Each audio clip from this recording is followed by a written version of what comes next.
Hi everyone. You may remember that a couple of weeks ago it was revealed that Sharia courts are now operating here in Britain with the full backing of the law, even though they discriminate against women as a matter of course. And what this means is that those women who are intimidated into using these courts, as some of them will be, and everyone knows it, they will now find that they have the full weight of the British legal system lined up against them, alongside the patriarchal bigotry in their own communities.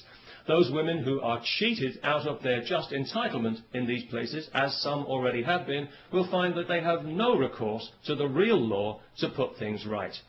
In other words, we are now accommodating Saudi Arabian legal principles here in Britain, just as we accommodate their corrupt business practices and their threats against our national security when we try to investigate them.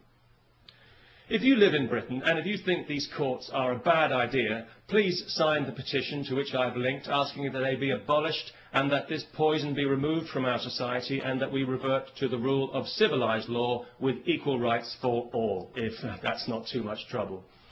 You know, over the last 11 years of this Labour government that we've had in Britain, the British people have seen their society subjected to social engineering on a massive scale by a misguided and arrogant liberal elite who, in their eagerness to fragment the fabric of our society, have actually succeeded in giving civilised values a bad name. Tolerance and diversity are good things on paper. I'm sure we'd all vote for tolerance and diversity, but in practice they've become a nightmare of doublethink and lies, where the most unreasonable people in society are encouraged at every turn to be even more unreasonable. A case in point, just this week, some idiot from Saudi Arabia is being allowed to sue a supermarket because he was required to handle alcohol as part of his job, despite being told this when he took the job, and despite the fact that thousands of Muslims in Britain handle alcohol every day when they sell it in their corner shops to people like me. I do find it quite ironic that Islam forbids intoxication when you consider how many Muslims are seemingly so intoxicated by their religion, especially in Saudi Arabia. So it was no surprise to me to hear that this idiot was from Saudi Arabia, because I think we all know that that entire country is mentally ill. The Saudis would have us believe that theirs is the purest form of Islam.